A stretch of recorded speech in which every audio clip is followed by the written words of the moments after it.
स्वागत है आपका हमारे HTML में। तो लास्ट टाइम हमने इंट्रोडक्शन टू वेब डेवलपमेंट पढ़ लिया था। अब इससे पहले कि हम HTML पढ़ना शुरू करें, उससे पहले हम एक बात समझ लेते हैं। तो हाँ, तो बात इस प्रकार की है कि जब भी हम कोई चीज़ सीखते हैं तो उसको सीखने का कुछ रीज़न होता है हमारे पास। जैसे कि अगर हम C++ सीख रहे हैं तो हमें पता होता है कि हमें DSA करना है उससे, या फिर आपकी जो भी करना है आपको उससे। तो हमें पता होना चाहिए कि हम HTML क्यों सीख रहे हैं, ठीक है ना? या फिर CSS हम क्यों सीखेंगे, या फिर हम JS क्यों सीखेंगे। तो बात करते हैं कि हम HTML क्यों सीख रहे हैं। तो कोई भी वेबसाइट होती है वो 3 चीज़ों से मिलके बनती है। एक होता है HTML, एक होता है CSS और एक होता है जावास्क्रिप्ट। तो अभी हम CSS और JS की बात तो नहीं कर रहे, हम बात करेंगे HTML की। तो जो HTML था वो हमारा स्ट्रक्चर क्रिएट करता है हमारी वेबसाइट का। जो हमारी वेबसाइट होती है वो तीनों पार्ट से मिलके बनती है, HTML से, CSS से और जावास्क्रिप्ट से। तो अब हम दोबारा वापस चलते हैं कि क्यों हमें पढ़ना है HTML और उसकी डेफिनेशन वगैरह।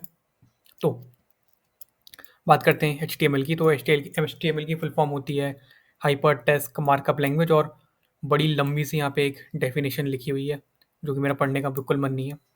तो HTML क्या करता है कि जो HTML जो होता है हमारी वेबसाइट का स्ट्रक्चर खड़ा करता है, ठीक है ना? इतनी लंबी डेफिनेशन तो हम नहीं पढ़ने वाले, बड़ी बोरिंग सी लग रही है, ठीक है? तो क्या करता है, हमारी वेबसाइट का स्ट्रक्चर खड़ा करता है वो।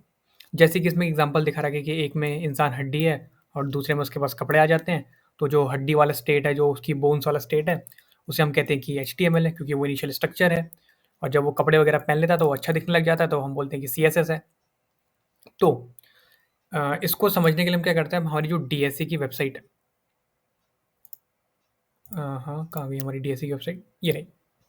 तो इसमें क्या है कि मैं सारा CSS हटा देता हूँ और JS हटा देता हूँ एक एक्सटेंशन की मदद से। तो ये जो चीज़ आई है इसे हम कहते हैं HTML, ठीक है ना? ये हमारी वेबसाइट का इनिशियल स्ट्रक्चर, बिना CSS को, बिना JS के। काफ़ी अगली टाइप दिख रहा है ये तो, खैर, बट खैर जो भी है, मैं इसे रिफ्रेश करता हूँ तो दोबारा सेम हो जाएगा। एक बार वेब डेव का भी देख लेते हैं।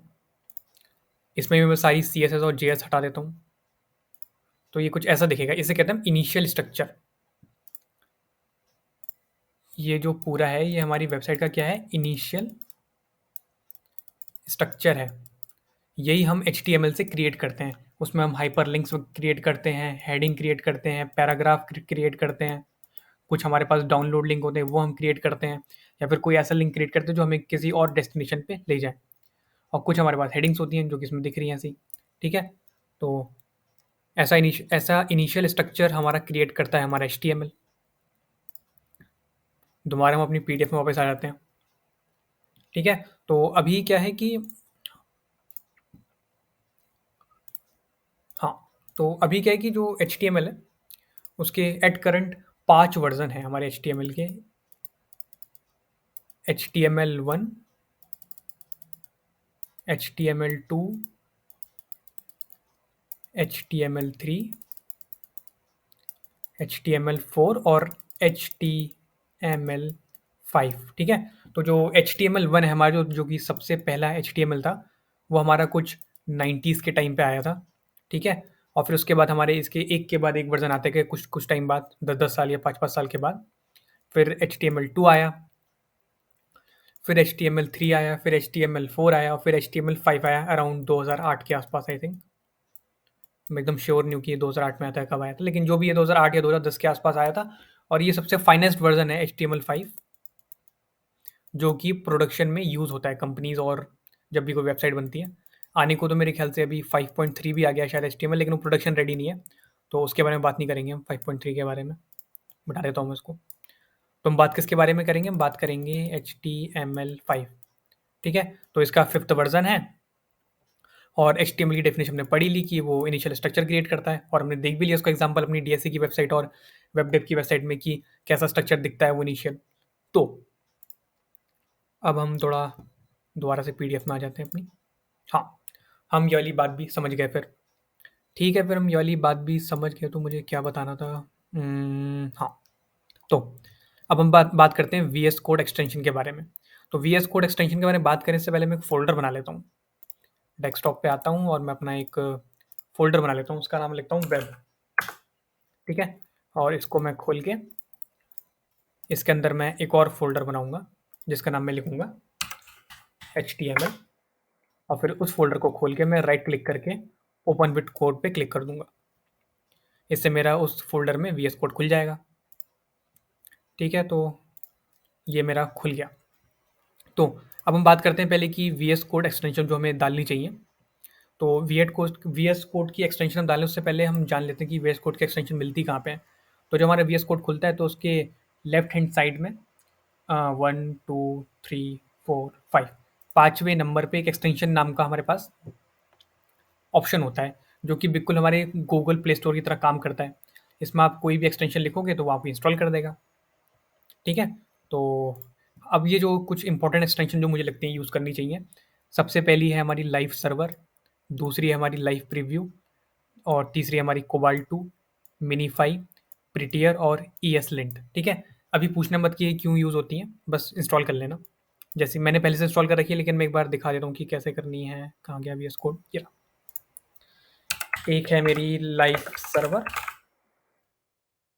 भी कुछ ऐसा दिखता है, इसे इंस्टॉल कर लेना, मैंने पहले से कर रखा है। फिर है मेरा लाइव प्रीव्यू। तो लाइव प्रीव्यू क्या करता है ना, मेरे HTML को उसी में कोड खोल देता है मेरे राइट हैंड साइड में, ठीक है? ये भी इंस्टॉल कर लेना लाइव प्रीव्यू। फिर आता है हमारा कोबाल्ट 2, मिनीफाई और प्रिटियर। जो कोबाल्ट 2 है वो तो बस एक थीम है, कलर थीम है। मिनीफाई भी काफ़ी यूज़फुल है। जो प्रिटियर है वो हमारे कोड को ठीक कर देता है, मतलब कि अगर गलत लिखा है तो ऊपर नीचे ठीक कर देता है। और जो ESLint है वो हमारे जावास्क्रिप्ट के एरर ठीक करता है, ठीक है? तो ये सारे एक बार डाल लेना। ESLint जो कि कुछ ऐसा दिखता है, प्रिटियर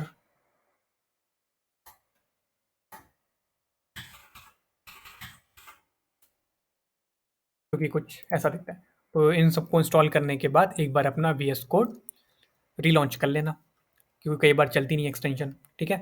तो अब ये तो बात हो गई हमारी एक्सटेंशन की और हमारे HTML की डेफिनेशन वगैरह के बारे में। अब हम आगे बढ़ते हैं, मेन बात शुरू करते हैं पढ़ना की, ये आखिर HTML में है क्या और पढ़ना क्या है। बात तो हमने पहले बहुत कर ली थी कि बड़ा आसान है, जल्दी हो जाएगा वगैरह वगैरह। बहुत बोल देता हूँ बीच बीच में, जो भी है। तो understanding boiler plate of HTML5।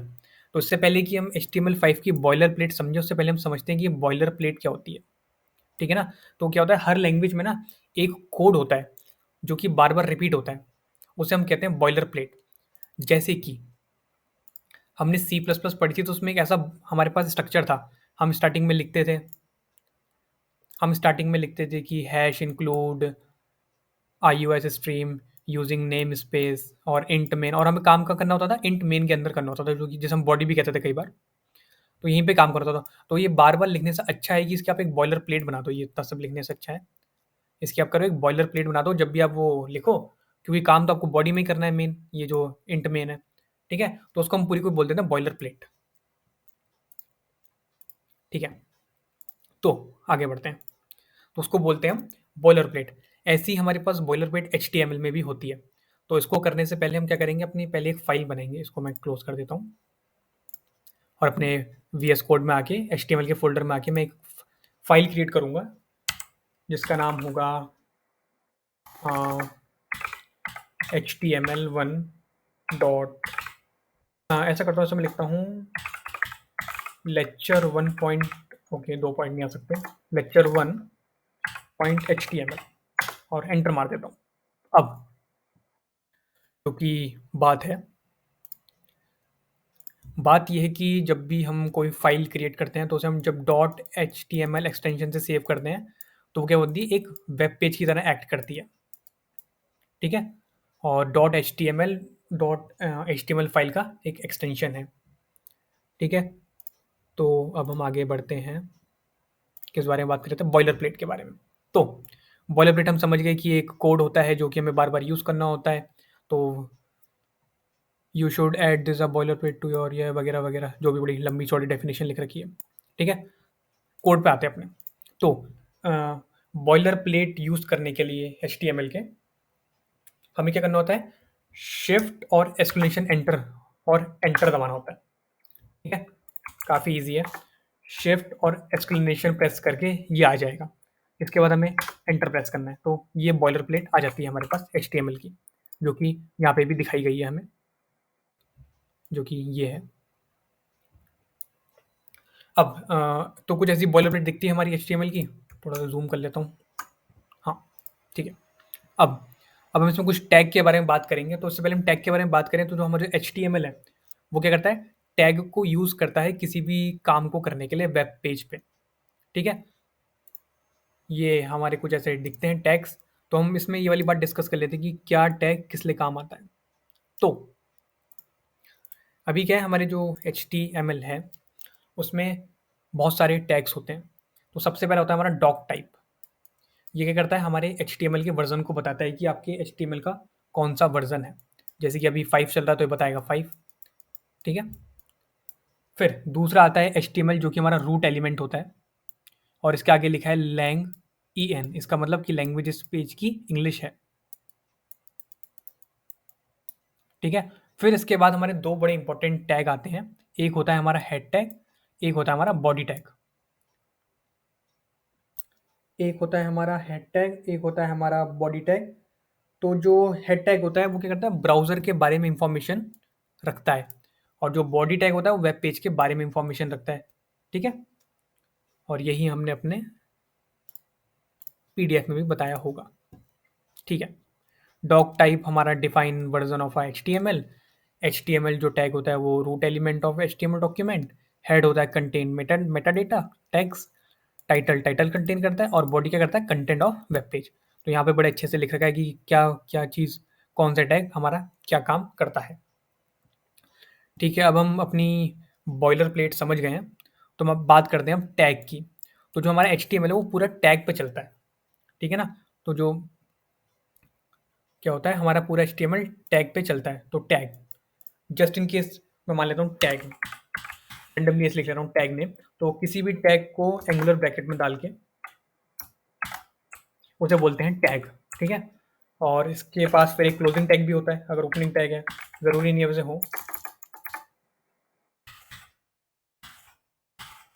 ठीक है, इसके पास एक क्लोजिंग टैग भी होता है। अब इसमें देखते हैं, बड़े अच्छे से बता रखा है कि एक टैग में क्या क्या चीज़ें होती हैं। तो सबसे पहले जो उसका स्टार्टिंग वाला होता है उसे हम कहते हैं ओपनिंग टैग, और जो उसका ये लास्ट वाला जिसमें स्लैश लगा होता है उसे हम बोलते हैं क्लोजिंग टैग। और बीच में क्या होता है, उसके अंदर जो भी कंटेंट होगा टैग के अंदर। ठीक है, ओपनिंग टैग, क्लोजिंग टैग और बीच में कंटेंट। अब हम आगे बढ़ते हैं क्योंकि हमने टैग पढ़ लिया है। अब बात करते हैं बेसिक टैग। ठीक है, तो बहुत ही तेज़ी से हम जल्दी से टैग्स देख लेंगे, कौन कौन से छोटे मोटे टैग हैं हमारे HTML में। तो अब मैं क्या करूँगा, यहाँ पे गो लाइव पे क्लिक करके इस पेज को मैं कुछ ऐसा चला लूँगा। अब और यहाँ से मैं जब लाइव प्रीव्यू इंस्टॉल करूँगा तो यहाँ पे एक ऑप्शन आ जाता है शो प्रीव्यू का। तो अगर यहाँ पे हम क्लिक करेंगे तो ये भी हमारा वही सेम टू सेम दिखाता है जो वहाँ वेब पेज में दिखा रहा है। अब बात करते हैं हम अपने बेसिक टैग्स के बारे में। सबसे पहले हमारे पास कौन से टैग्स हम देख लेते हैं। सबसे पहले हमें बात करनी है हेडिंग टैग्स के बारे में, जो कि 6 तरीके के होते हैं। अब क्या होता है, हमारे पास 6 तरीके की हेडिंग होती है HTML में। ठीक है, तो उनको हम कैसे यूज़ करते हैं, H1 लिख के और एंटर मार देंगे। ठीक है, और यहाँ पे मैं लिख दूंगा हेडिंग 1, फिर मैं लिखूंगा H2 और फिर एंटर मार दूंगा। फिर मैं लिखूंगा हेडिंग 2, फिर मैं लिखूंगा H3, हेडिंग 3, फिर मैं लिखूंगा H4, हेडिंग 4, फिर मैं लिखूंगा H5 एंटर, हेडिंग 5, फिर मैं लिखूंगा ओके H6 और लिखूंगा उसके अंदर हेडिंग 6। ठीक है, तो अब हम बात समझते हैं कि बात समझने वाली बात क्या है। मैं इसी यहीं पे आ जाता हूँ, यहाँ पे थोड़ा साफ दिख रहा है। तो हमारे पास क्या होता है, 1 से तो हमारे पास क्या होता है 1 से लेके 6 तक डिफरेंट हेडिंग्स होती है। जो H1 होती है वो सबसे बड़ी हेडिंग होती है जो कि यहाँ पे दिख रही है हमें। फिर हमारी H2 होती है, फिर हमारी H3 होती है, फिर हमारी H4 होती है, फिर हमारी H5 होती है, फिर हमारी H6 जो कि सबसे छोटी होती है। तो ये लास्ट की 5 और 6 तो बड़ी मुश्किल से यूज़ होती हैं। सबसे पहले हमारी H1 ही यूज़ होती है जो कि हमारी मेन हेडिंग होती है। फिर उसके अंदर हमारी एक सब हेडिंग आती है जो कि हम H2 यूज़ करते हैं, ठीक है? और फिर उसके अंदर एक और सब हेडिंग है तो हम H3 यूज़ करते हैं, ठीक है? ज़्यादातर H3 तक ही यूज़ होती हैं वैसे हेडिंग्स नॉर्मली, लेकिन बोल नहीं सकते, कभी ज़रूरत पड़ सकती है एक्स्ट्रा हेडिंग की। अब इसमें एक कैच ये है कि आप अगर जैसे कि H1 है, तो आप सब H1 आप पेज में एक ही यूज़ कर सकते हो, वो भी सबसे ऊपर, ठीक है? और फिर उसके नीचे आप H2 यूज़ करोगे और फिर उसके नीचे आप H3 यूज़ करोगे। आप ऐसे नहीं कर सकते कि आप सबसे ऊपर H3 यूज़ कर लो, फिर आप H1 यूज़ कर लो और फिर आप H2 यूज़ कर लो। ये गलत हो जाएगा और ये ठीक है। वैसे ठीक तो दोनों है, लेकिन ये दूसरा वाला ऑप्शन नहीं करना चाहिए। आप हमेशा ध्यान रखें कि सबसे ऊपर आपकी H1 हेडिंग हो, और जैसे H1 क्या होता है, मेन हेडिंग होती है हमारी, क्योंकि सबसे बड़ी होती है। फिर उसके नीचे आप हमेशा बार-बार H2 यूज़ करो, H2। फिर उनके अंदर आपको सब हेडिंग बनानी है तो आप H3 ले लो, ठीक है ना? फिर आप ऐसे लेके H3 ले लो। तो बात हमने कर ली हेडिंग्स की। जैसे कि हम अभी इसका एक एग्जांपल देखते हैं। सबसे ऊपर मान लेते हैं H1 लेता हूँ, मैं लिखता हूँ यहाँ पे I am the biggest heading, ठीक है? फिर अब उसके नीचे मैं सब हेडिंग बनाना शुरू करूँगा, जैसे कि H2 से आई एम सब हेडिंग 1। इसके अंदर मैं एक और हेडिंग बना सकता हूँ नीचे इसके, I mean H2 I am सब हेडिंग 2, ठीक है? तो हम टेक्निकली ऐसा कर सकते हैं कि सबसे बड़ी हेडिंग हमारी सबसे ऊपर है, फिर उसके नीचे हमारी H2 है और उसके नीचे एक और H2 है। अब हम यहाँ पे ऐसा नहीं कर सकते हैं कि हम क्या करें, दोबारा H1 ले लें, ठीक है? लेने को हम ले सकते हैं, वैसे कर सकते हैं, लेकिन ये सिमेंटिकली बहुत गलत हो जाएगा, इसलिए हम ऐसा नहीं करते हैं। तो मैं ये सब हटा देता हूँ और ये हमने जो 6 हेडिंग्स हैं हमने पढ़ ली। सबसे बड़ी H1 होती है, हमने वो भी पढ़ ली, और उससे जैसे नीचे-नीचे जाते हैं हेडिंग छोटी होती रहती है। अब बात करते हैं हम अपने पैराग्राफ टैग की, जो कि पी से डिनोट होता है। मैं एक H2 ले लेता हूँ और लिख लेता हूँ यहाँ पे हेडिंग, रैंडम हेडिंग, ठीक है? अब हम बात करते हैं कि पैराग्राफ टैग। तो मैं पी प्रेस करूँगा और एंटर दबा दूँगा, ठीक है? और यहाँ पे मेरे पास एक पैराग्राफ टैग बन जाएगा, उसके बीच में जो जगह है उसमें हम कंटेंट लिखते हैं। तो लिख देता हूँ यहाँ पे this is a paragraph, this is a paragraph, ठीक है? तो पी टैग ऐसा हमारा यूज़ होता है। काफ़ी कॉमन सा बड़ा बेसिक सा टैग है हमारा पी टैग भी, ठीक है? अब अब जो हम आगे 4 टैग पढ़ेंगे उनको एक साथ पढ़ेंगे, ये जो यहाँ से लेके यहाँ तक है, ये, ठीक है ना? सबसे पहले हमारा बी टैग है, फिर हमारा स्ट्रॉन्ग टैग है, फिर हमारा आई टैग है, फिर हमारा ईएम टैग है। तो सबसे पहले हम अ, सबसे पहले हम पढ़ेंगे बी टैग, जो कि हमारा बोल्ड करता है। तो इसके अंदर जो मैं पैराग्राफ है इसको बोल्ड करा देता हूँ। बी लिखूँगा, एंटर मारूँगा और क्या करूँगा, इस पैराग्राफ को कट करके इसके अंदर पेस्ट कर दूँगा और वो बोल्ड हो जाएगा, ठीक है? बोल्ड हो जाएगा मतलब कि उसका टेक्स्ट बोल्ड हो जाएगा। थोड़ा ज़ूम कर लेते हैं, ठीक है? तो क्या उसका रिलेटिवली और उससे उसका जो टेक्स्ट है उसका बोल्ड हो गया है। ये क्या करता है हमारा, बी टैग करता है हमारा, कि उसके अंदर जो भी कंटेंट होगा उसे बोल्ड कर देगा, ठीक है? हाँ, कहाँ गया मेरा कर्सर? बोल्ड कर देगा। लेकिन अब कैच ये है कि एक और टैग होता है जिसका नाम होता है स्ट्रॉन्ग, और ये आई ऑल्सो डू बोल्ड, अब ये भी बोल्ड कर देता है, ठीक है ना? हमारे पास 2 टैग हैं, एक यहाँ से लेके यहाँ तक मैंने लगाया है बी टैग और यहाँ से लेके यहाँ तक मैंने लगाया है स्ट्रॉन्ग टैग।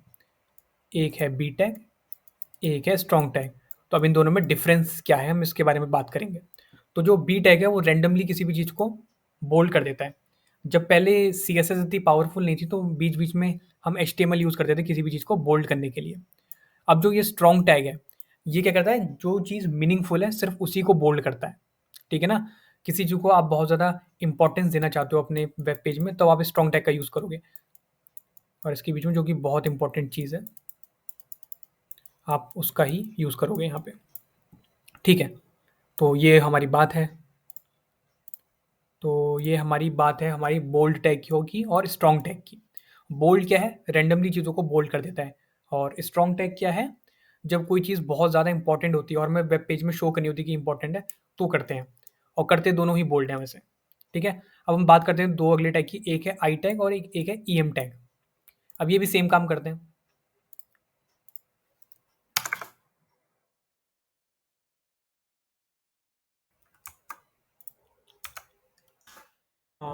पहला है I tag, I am italic, और दूसरा है EM tag, I am also italic. तो जैसे कि इनके नाम से पता चल रहा है कि दोनों के दोनों टैग जो हमारे क्या है, दोनों कहाँ गया मेरा मार्कर, हाँ, दोनों के दोनों टैग क्या है, मेरा मार्क जो भी मेरा टेक्स्ट होता है उसको क्या करते हैं, इटैलिक कर देते हैं। अब इनमें भी सेम बात वही बात है जो स्ट्रॉन्ग और बोल्ड में है, कि आई टैग और ईएम टैग दोनों क्या करते हैं, दोनों ही इटैलिक करते हैं टेक्स्ट को। लेकिन क्या है, जो आई टैग है वो चीज़ों को रेंडमली इटैलिक कर देता है, ठीक है? और स्टाइलिंग के लिए यूज़ होता था पहले। अब जो ईएम टैग है वो किसी को ज़्यादा एम्फसाइज करने के लिए इटैलिक करा जाता है, ठीक है? तो ये चारों टैग हमने हैं जो कि हमने पढ़ लिए। तो ये जो कि हमारे चारों टैग हैं ये हमने पढ़ लिए। अब बात करते हैं हम कुछ छोटे मोटे टैग्स हमारे पास और हैं, तो हम इनको थोड़ा तेज़ी में देख लेते हैं। मार्क है हमारे पास एक, तो मैं इनको हटा देता हूँ। अब मैं लिखता हूँ मार्क,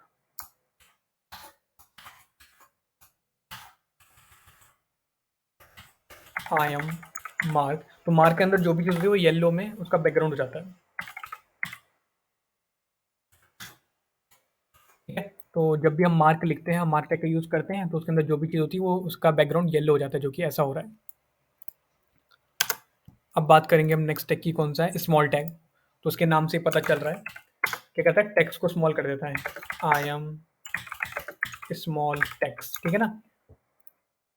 क्या करता है, टेक्स्ट को स्मॉल कर देता है रिलेटिव टू अदर टेक्स्ट, ठीक है? ये करता है हमारा स्मॉल टैग। मार्क टैग हो गया, स्मॉल टैग हो गया। अब डेल टैग और आईएनएस टैग एक साथ पढ़ेंगे। डेल टैग से क्या होता है, उस पर क्रॉस बन जाता है, उसके अंदर जो भी चीज़ होती है, जैसे कि ₹1299, जैसे कि इसमें क्या है, लाइन के जो हमारा टैक्स है उसके बीच में एक लाइन बन जाती है क्रॉस नाम की, इसलिए हम उसे डिलीट बोलते हैं। दूसरा जो हमारा टैग है वो हमारा आईएनएस है। ये क्या है कि डिलीट होने के बाद आपने क्या लिखा है, this is inserted after delete, ठीक है? इसके नीचे एक अंडरलाइन बनी आती है और उसमें हमें पता चल जाता है कि ये डिलीट करने के बाद लिखा गया है, ठीक है? काफ़ी कॉमन से टैग्स हैं लेकिन इतने यूज़ होते नहीं हैं कभी कभी। फिर हमारा एक है सब और सब। सबसे क्या होता है कि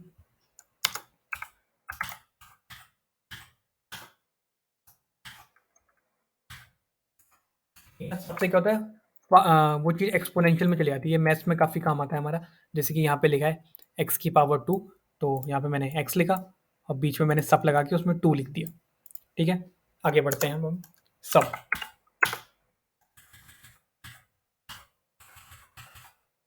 क्या करता है, नीचे ले आता है पावर को, जो पावर पहले ऊपर लगी थी पावर नीचे आ जाती है, तो सबसे लगती है वो पावर। ये हो गया हमारा सब, ये हो गया सब। अब हमारे 2 टैग आते हैं, एक है हमारा एचआर टैग, एक है हमारा बीआर टैग। तो जो एचआर टैग होता है वो एक लाइन क्रिएट कर देता है, जैसे कि यहाँ पे बन चुकी है। इसे हम अपने वेब पेज में जाके देखते हैं। ओके, मैंने सेव नहीं करा था। हाँ, तो जो एचआर टैग, जो हमारा एचआर टैग है वो एक ऐसी लाइन क्रिएट कर देता है जो बनी हुई है पूरी। और फिर आता है हमारा बीआर टैग।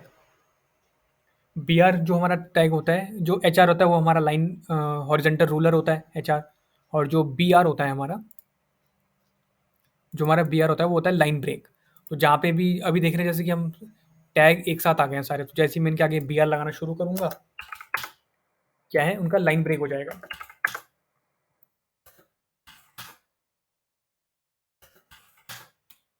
ठीक है, सब में एक एक लाइन ब्रेक लगा देता हूँ देखने के लिए। ठीक है, ऐसे हम बी आर लगा के लाइन ब्रेक लगाते हैं HTML में। अब दो चार हमारे छोटे मोटे टैग है जो बहुत कम यूज़ होते हैं, बहुत कम से मेरा मतलब बहुत ही कम। एक है हमारा प्री टैग, एक है मेरा कोड टैग, एक है मेरा केबीडी टैग, एक है मेरा वेर टैग, एक है मेरा क्यू टैग। तो इनको हम बहुत ही स्पीड में देखेंगे। एक है मेरा प्री टैग, तो प्री टैग में क्या होता है, जो मैं कंटेंट लिखूंगा वैसे ही आएगा। जैसे कि मैं ए यहाँ लिखूंगा, नेक्स्ट लाइन में बी लिखूंगा, तो जैसा मैं यहाँ लिख रहा हूँ अपने, जितना स्पेस देके मैं लिख रहा हूँ या जितना जैसे लिख रहा हूँ सेम टू सेम यहाँ पे भी आएगा। तो ये काफ़ी कम यूज़ होता है प्री टैग वैसे नॉर्मली। इसका मतलब होता है प्री रिटन टैग्स वैसे। फिर मेरा एक कोड नाम का टैग आता है मेरे पास। इसमें आपको कुछ भी कोड लिखना है, जैसे कि सी प्लस प्लस का लिख लेते हैं, सी आउट हेलो।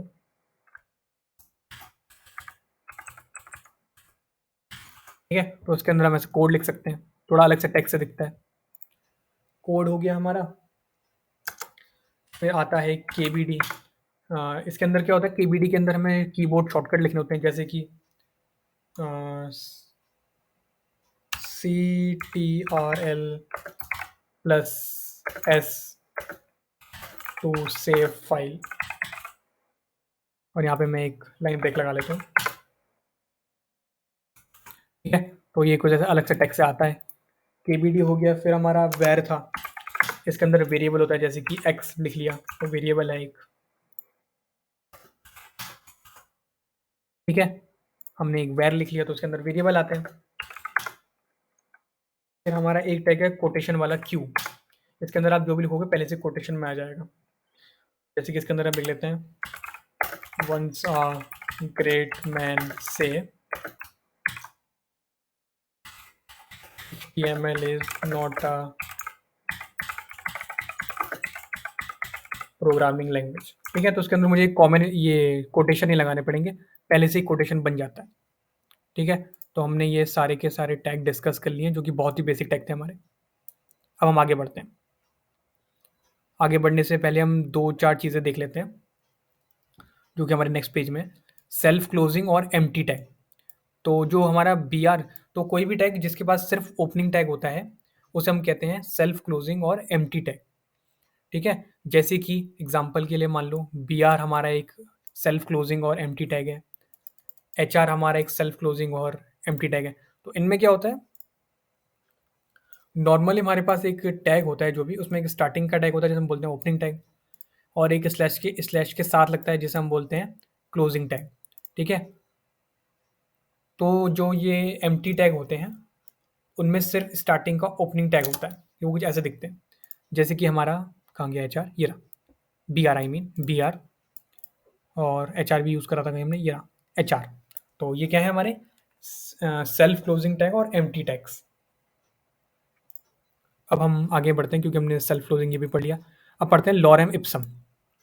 ठीक है, तो यहाँ पे लिखा है बहुत ही अच्छे से, sometime developer needs random words to test website, for that we have lorem, type lorem 10 that will generate 10 random words. तो अब क्या होता है, कई बार हमें वेबसाइट में, पहले मैं इतना सब कुछ हटा देता हूँ, कई बार हमें क्या होता है वेबसाइट में हमें रैंडम वर्ड चाहिए होते हैं। तो या तो हम वो गूगल से जाके कॉपी पेस्ट करेंगे, ठीक है, तो उसमें काफ़ी टाइम लगता है। तो हमारे पास VS कोड में एक शॉर्टकट होता है कि हमें लिखना है लॉरेम, और उसका कि हम जितने भी लिखेंगे न्यूमेरिक वैल्यू उतने रैंडमली वर्ड जनरेट हो जाएंगे। जैसे कि लॉरेम 10 लिखूंगा, एंटर मारूंगा, तो 10 रैंडम वर्ड जनरेट हो जाएंगे। ठीक है, जैसे यहाँ पे लिखा है लॉरेम 20, तो 20 वर्ड जनरेट कर देगा वो। लॉरेम 50, तो 50 वर्ड जनरेट कर देगा रैंडमली। जैसे कि मुझे 100 वर्ड चाहिए, ये करा, एंटर मारा और 100 वर्ड मुझे जनरेट करके दे दिए। तो ये काफ़ी काम आता है, तो ये भी काफ़ी सही चीज़ है। अब आगे बढ़ते हैं एलिमेंट की, एलिमेंट क्या है, ये डेफिनेशन वगैरह देख लेना, काफ़ी लंबी लंबी चौड़ी डेफिनेशन लिखी है। थोड़ा मुझे डेफिनेशन पढ़ने की आदत नहीं है इसलिए पढ़ नहीं रहा। एलिमेंट, तो अभी हमने टैग के बारे में बात करी थी कुछ देर पहले, इसे हम दोबारा लिखते हैं।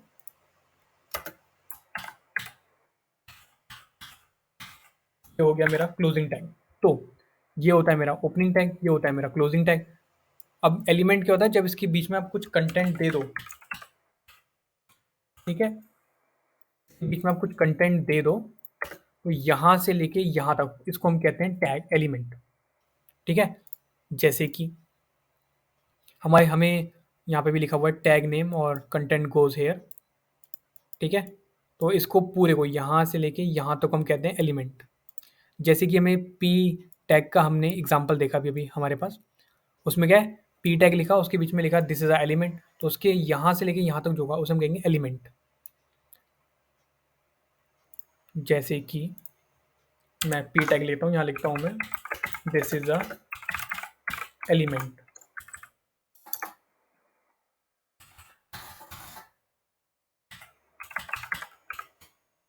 ठीक है, तो इसमें क्या है, यहाँ से लेके यहाँ तक जितना मैंने सेलेक्ट करा है इसे हम बोलते हैं एलिमेंट। ये क्या है, हमारा पी एलिमेंट। तो ये हो गया हमारा पी एलिमेंट। अब बात करेंगे हम nested element and child parent relation. तो सबसे पहले हम बात करेंगे नेस्टेड एलिमेंट की, जो कि हम पहले ही देख चुके हैं। जब भी हम किसी एक एलिमेंट के अंदर दूसरा एलिमेंट डाल दें उसे हम बोलते हैं नेस्टेड एलिमेंट। जैसे कि इसी के अंदर पी टैग, पी एलिमेंट के अंदर मैं एक और एलिमेंट डाल देता हूँ स्ट्रॉन्ग का, और यहाँ लिख लेता हूँ एलिमेंट, और इस वाले को हटा देता हूँ। ठीक है, तो ये क्या है,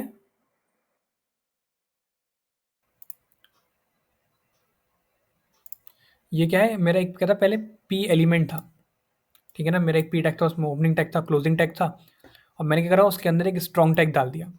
ठीक है ना, तो मैंने क्या करा, नेस्टिंग कर दी इसके अंदर। ठीक है, क्या करी मैंने, नेस्टिंग कर दी, इसे बोलते हैं नेस्टेड एलिमेंट। इसे हम बोलते हैं नेस्टेड एलिमेंट। और दूसरा बात करते हैं हम चाइल्ड पेरेंट रिलेशन की। तो HTML में जब भी हम एक टैग के अंदर एक और टैग डालते हैं वो उसका चाइल्ड बन जाता है। ठीक है, तो हम अभी एक एग्जांपल देखते हैं। मैं एक पी टैग बनाता हूँ, उसके अंदर लिखता हूँ मैं दिस इज द, और एक बोल्ड लेके चाइल्ड। अब इसमें क्या है, हमारा जो हमारा पी है वो पेरेंट है, और जो हमारा बी है, बी टैग, वो क्या है, चाइल्ड है। पी हमारा पेरेंट है, बी हमारा चाइल्ड है। ठीक है, इसमें थोड़ी और भी चीज़ें आती हैं, उसको भी हम देख लेते हैं। मान लेते हैं कि हमारा सेम टू सेम ऐसा है,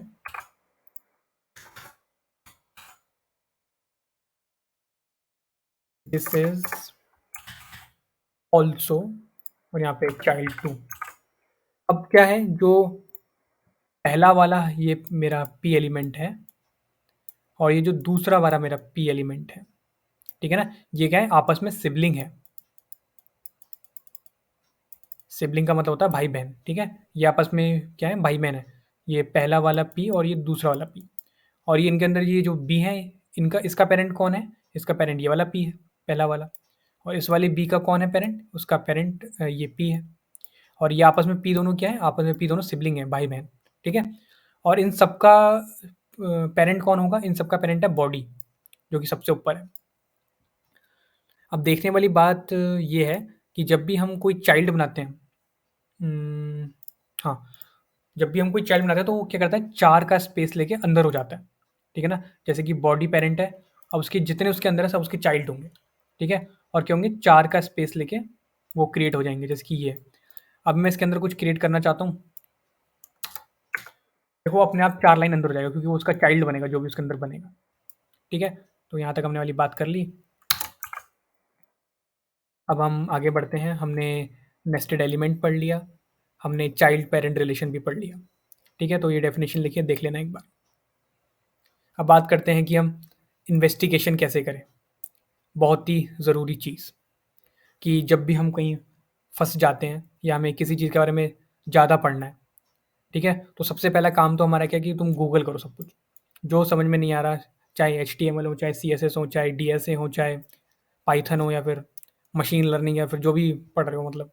तो क्या करोगे, तुम्हें अगर जब भी समझ नहीं आ रहा सबसे पहले तो गूगल करो। ठीक है? अब गूगल में भी कुछ स्पेसिफिक चीज़ें हैं। तो जो वेब डेवलपमेंट है उसमें ये कुछ मैंने वेबसाइट्स के लिंक बना रखे हैं, बहुत ज़्यादा यूज़ होते हैं। सबसे पहले तो अपनी प्रॉब्लम सीधा गूगल में जाके लिख दो, तो वो सॉल्व हो जाएगी। दूसरा सबसे बड़ा रेफरेंस है वो है हमारा एमडीएन। उसके बाद है मेरा W3 स्कूल, फिर है मेरा free code camp, W3 docs, devdocs.io और कैन आई यूज़। तो जैसे कि मान लेते हैं अभी हमने कुछ पढ़ा, जैसे कि एलिमेंट पढ़ा। मान लेते हैं मुझे एलिमेंट के बारे में और इन्फॉर्मेशन चाहिए, तो मैं क्या करूँगा कि गूगल में जाऊँगा और जैसे कि मान लेते हैं मुझे एलिमेंट के बारे में चाहिए। एलिमेंट लिख के मैं उसका आगे लिखूँगा एमडीएन। ठीक है? तो सबसे पहला देख पेज वो खोल देगा, और एमडीएन तो काफ़ी फेमस है वैसे भी। तो उसमें एकदम डिटेल में बताता है वो सारी चीज़ें कि एलिमेंट क्या होता है, कैसे काम वगैरह करता है। ठीक है? और दूसरा मेरा है W3 स्कूल। ठीक है? इसमें भी सेम टू सेम, ये तो काफ़ी फेमस है वैसे W3 स्कूल। तो तो हम एक बात समझ गए कि जब भी हम फँस रहे हैं अपने वेब डेवलपमेंट में कहीं पे भी, तो हम 2 चीज़ों का यूज़ 3 चीज़ों का यूज़ करें। सबसे पहले हम गूगल करें उस चीज़ को, तो मिल जाएगा। नहीं मिलता, W3 स्कूल पे जाओ, तो मिल जाएगा। तो भी नहीं मिलता, फिर एमडीएन पे जाओ। इनमें से सबसे बेस्ट एमडीएन है। एमडीएन आपको एकदम डिटेल में देगा उस चीज़ के बारे में इंफॉर्मेशन। आगे बढ़ते हैं हम। ठीक है? तो गूगल को एक्चुअली इसके ऊपर एक पूरा कोर्स भी है वैसे फ्री कोड कैंप का, कि गूगल लाइक अ प्रो। पूरा 1 घंटे का कोर्स बना रखा है उन लोगों ने कि कैसे गूगल वगैरह करते हैं। तो ये इतने कुछ काम का नहीं है, बस मैंने ऐसे ही डाल दिया था। आगे आगे बढ़ते हैं, एट्रीब्यूट के बारे में पढ़ते हैं। तो attribute are special words used inside opening tag to control the element behaviour, blah blah blah blah, जो भी है ये, इतनी डेफिनेशन मैं नहीं पढ़ने वाला। ठीक है? तो एक बस इसमें बड़ा इंपॉर्टेंट पड़ता है कि मॉडिफायर है। जो हमारे एट्रीब्यूट होते हैं वो क्या होता है, हमारे मॉडिफायर होते हैं। जैसे कि ये हमारे पास एक टैग है जो कि हमने लिख रखा है पहले से। तो क्या होता है, जब भी हमें किसी भी टैग में एक एट्रीब्यूट डालना होता है तो हमें उसके पहले ओपनिंग टैग में आना पड़ेगा, जो कि ये है। ठीक है? और फिर यहाँ पे आके स्पेस दे के हमें लिखना पड़ेगा एट्रीब्यूट नेम। ठीक है? एट्रीब्यूट नेम और फिर इक्वल टू लगा के 2 कोटेशन लगा के और उसके अंदर उसकी वैल्यू। ठीक है? तो हम ऐसे किसी भी टैग में एक एट्रीब्यूट को ऐड करते हैं। क्या करते हैं हम? सबसे पहले हम ओपनिंग टैग में जाते हैं। ओपनिंग टैग में जाके हम लिखते हैं एट्रीब्यूट का नाम। ठीक है? मैंने यहाँ पे लिख दिया एट्रीब्यूट नेम, क्योंकि मुझे पता नहीं है कौन सा नेम, कौन सा एट्रीब्यूट लगा रहे हैं। तो मैंने यहाँ पे लिख दिया एट्रीब्यूट नेम, और फिर इक्वल टू लगा के कोटेशन में उसकी वैल्यू लिखते हैं। ठीक है? वैल्यू कुछ भी हो सकती है। सिर्फ ज़रूरी नहीं कि एक ही एट्रीब्यूट हो, बहुत सारे एट्रीब्यूट हो सकते हैं। एट्रीब्यूट 2, ठीक है ना? मल्टीपल एट्रीब्यूट्स हो सकते हैं एक एलिमेंट के पास। ठीक है? मल्टीपल मल्टीपल एट्रीब्यूट हो सकते हैं एक हमारे एचटीएमएल एलिमेंट के पास। तो अब ये एट्रीब्यूट जो होता है, ये होता है एक मॉडिफायर। ठीक है ना? एक एट्रीब्यूट क्या होता है? मॉडिफायर क्या करता है? एक्स्ट्रा इंफॉर्मेशन बताता है हमें उस टैग के बारे में।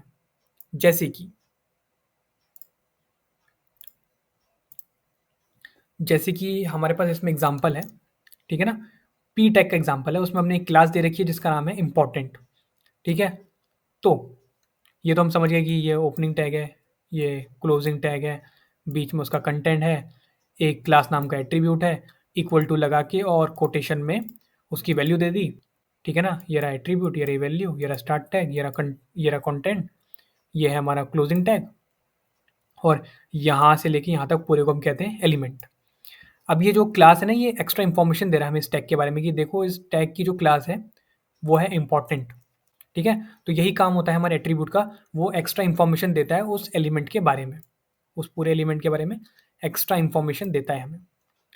तो हम आगे बढ़ते हैं। हेड मेटा टैग, तो उसके बारे में हमने स्टार्टिंग में भी बात करी थी। ठीक है। तो जो हमारा हेड होता है, मैं पहले क्रॉस कर देता हूँ। तो जो हमारा हेड होता है, कहाँ गया हेड, इसको मैं क्लोज कर देता हूँ अभी के लिए। तो जो हमारा ये रहा, ये जो हमारा हेड होता है, हेड टैग, ये क्या करता है, अपने पास मेटा टैग्स रखता है। ठीक है ना। मेटा टैग्स जो होते हैं हमारे, मेटा टैग्स जो होते हैं हमारे क्या करते हैं, वो रखते हैं डेटा अबाउट डेटा। ठीक है ना। तो क्या है, जो हमारा जो हमारा हेड टैग है, वो क्या रखता है, मेटा टैग्स रखता है। मेटा टैग्स कौन से टैग्स होते हैं, जो कि बताते हैं डेटा अबाउट डेटा। तो जो हमारा हेड है, वो सारी इंफॉर्मेशन रखता है हमारे ब्राउज़र के बारे में। जैसे कि जो हमारा बॉडी वाला टैग है, वो सारी इंफॉर्मेशन रखता है पेज के कंटेंट के बारे में। जो हमारा हेड टैग है, वो हमारी इंफॉर्मेशन रखता है हमारे ब्राउज़र के बारे में। अब हमारे पास कुछ मेटा टैग्स पहले से ही है, उनके बारे में देखते हैं। सबसे पहला मेटा टैग है हमारे पास कैरसेट UTF-8। ठीक है। और दूसरा है हमारे पास HTTP इक्विवेलेंट, बड़ा लंबा नाम है इसका, XUA compatible content equal to IE equal to edge. इसकी बात कर रहा हूँ मैं, जिसमें येलो मार्क लगाया मैंने। तीसरा मेरा है व्यू पोर्ट। तो ये तो हमारे इंपॉर्टेंट टैग है, हमें लगाने ही पड़ते हैं मेटा टैग। पहले से बात करते हैं, जो हमारी UTF-8 है, वो हमारी एक कैरसेट होता है। ठीक है ना, बड़ा सा कैरसेट होता है। उसके अंदर बहुत सारे कैरेक्टर होते हैं, जैसे कि उर्दू के वर्ड होते हैं। ठीक है ना।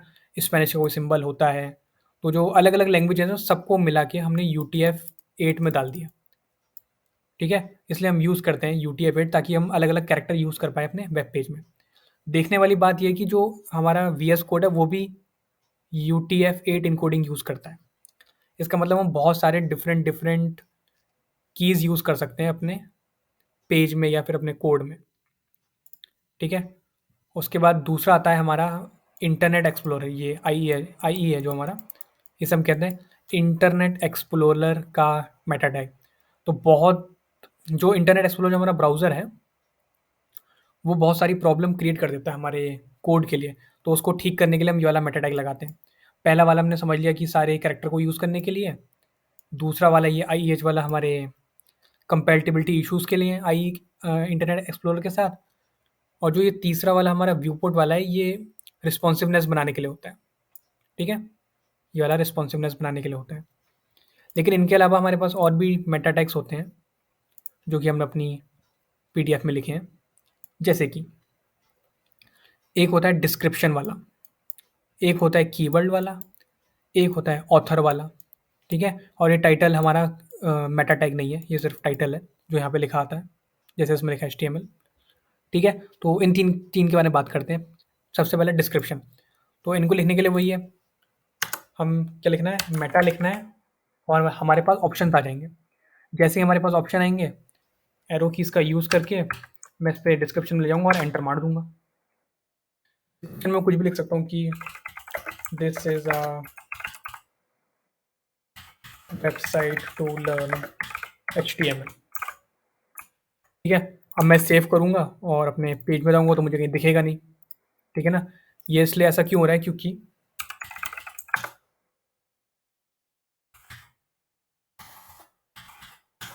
ठीक है, तो जो ये चीज़ होती है, ये इसे बोलते हैं डिस्क्रिप्शन। तो जो मैंने अभी अभी टैग लगाया अपना, इसके अंदर जो भी चीज़ लिखी है कंटेंट के अंदर, वो चीज़ सेम टू सेम प्रिंट हो जाएगी मेरी यहाँ पे जाके, जो कि ये चीज़ है। ठीक है ना, किसी वेबसाइट के। इसे बोलते हैं हम डिस्क्रिप्शन मेटा टैग। फिर आता है हमारा कीवर्ड। तो कीवर्ड से तो साफ साफ पता चल ही रहा है कि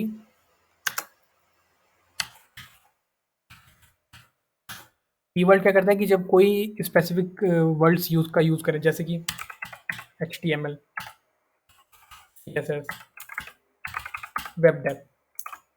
ठीक है। तो जब भी आप ये कीवर्ड सर्च करोगे, जैसे HTML है, तो आपको इस वेबसाइट पे सर्च करवाएगा गूगल। ठीक है, अपने सर्च इंजन में। फिर है हमारा ऑथर। तो ऑथर से तो पता चलता है कि वेबसाइट कौन ओन करता है, तो ये तो यूज़ करने की ज़रूरत नहीं है। और एक हमारा ये जो टैग है, जिसका नाम है टाइटल, वो क्या करता है, हमारा जो यहाँ पे ये सब लिखा आ रहा है ना हमारे डिफरेंट डिफरेंट, जैसे यहाँ पे हमने मेटा टैग खोला। ठीक है। ये लिखा आ रहा है, ये डॉक्यूमेंट लिखा रहा है क्योंकि चेंज ही नहीं कर रहा है, अबाउट ब्लैंक लिखा रहा है, और ये तो सॉफ्टवेयर है जिससे मैं रिकॉर्डिंग कर रहा हूँ। ठीक है, तो यहाँ पे जो ये कंटेंट आता है उसे हम बोलते हैं टाइटल। तो इसको चेंज करने के लिए हमारे पास हेड के अंदर इसको चेंज करने के लिए हमारे पास हेड के अंदर एक टाइटल नाम का टैग होता है, जिसमें कि मैं कुछ भी लिख लेता हूँ, HTML1। ठीक है, तो ये चेंज हो जाएगा, जैसे कि यहाँ पे हो गया है HTML1 हो चुका है वो। ठीक है, हाँ कहाँ गई मेरी PDF, ये रही। तो अब हमने यहाँ पे मेटा टैग की बात कर ली है, तो मेटा टैग हम समझ गए कि जो हमारा HTML होता है उसके अंदर हेड के अंदर जितने भी टैग्स होते हैं वो सब मेटा टैग्स होते हैं, और उन्हें ब्राउज़र अपने लिए यूज़ करता है। ठीक है, और जो बॉडी के अंदर होते हैं उन्हें वेब पेज के कंटेंट के अंदर लिखने के लिए यूज़ होता है। ठीक है, तो हम आगे बढ़ते हैं। अब बात करेंगे हम repository and file path and code base. 4 चीज़ें हैं हमारे पास, तो पहले हम 2 चीज़ों के बारे में बात करेंगे, रिपॉजिटरी और रेपो किसे बोलते हैं और कोड बेस क्या होता है। ठीक है, तो यहाँ पे लिखा है रिपॉजिटरी और repo, a place or container where something is deposited or store. ठीक है, तो पहला जैसे मैं यहाँ पे क्लिक करता हूँ, तो ये जो एरिया में दिख रहा है ना, ये वाला यहाँ पे बहुत सारी फाइल्स बन जाएंगी हल्के हल्के, उसे हम बोलते हैं कोड बेस। ठीक है, और जिस फोल्डर के हमने अंदर रखा है उसे बोलते हैं रिपॉजिटरी। ठीक है ना, उस पर्टिकुलर फोल्डर को हम बोलते हैं रिपॉजिटरी। ठीक है, और उसके अंदर जितनी फाइल पाथ हैं जहाँ पर उनको एक जगह इकट्ठा कर दें उसे हम बोलते हैं कोड बेस। जैसे डिफरेंट डिफरेंट वेबसाइट का डिफरेंट डिफरेंट कोड बेस होता है।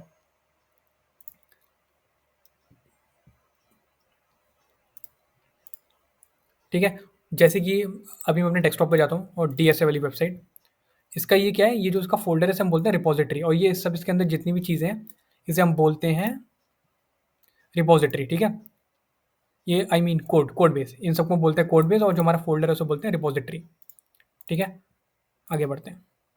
अब 2 हमारे पास फ़ाइल पाथ होते हैं, फ़ाइल पाथ मतलब कि किसी भी चीज़ के पाथ को देने को हम बोलते हैं फ़ाइल पाथ। देने के 2 तरीके होते हैं, या तो आप डॉट लगा के करो या फिर आप डबल डॉट लगा के करो। अब इन दोनों के बीच में अंतर क्या होता है? अंतर ये होता है कि जब आप सिंगल डॉट लगा के करते हो, तो आप सेम फ़ोल्डर में होते हो, और जब आप डबल डॉट लगा के होते हो, तो आप रूट फ़ोल्डर में चले जाते हो, मतलब कि पेरेंट फ़ोल्डर पे। अब इसका क्या मतलब है? तो जैसे कि अभी-अभी हमने कुछ देर पहले अपने डेस्कटॉप पे एक वेब नाम का एक फ़ोल्डर बनाया था, ठीक है? और इसके अंदर जाके हमने एक HTML का फ़ोल्डर बनाया था। तो जब भी मुझे इस फ़ोल्डर के अंदर कुछ भी चाहिए होगा, तो मैं किसका यूज़ करूँगा? मैं डॉट लगा के ये वाला फ़ाइल पाथ यूज़ करूँगा, ठीक है? लेकिन जब मुझे इसके बाहर जाना है, मतलब इसके पैरेंट पे जाना है, मतलब मुझे वेब से कुछ चाहिए, वेब वाले फ़ोल्डर से, तो मैं क्या करूँगा? 2 डॉट लगा के यूज़ करूँगा, ठीक है? इसे बोलते हैं फ़ाइल पाथ।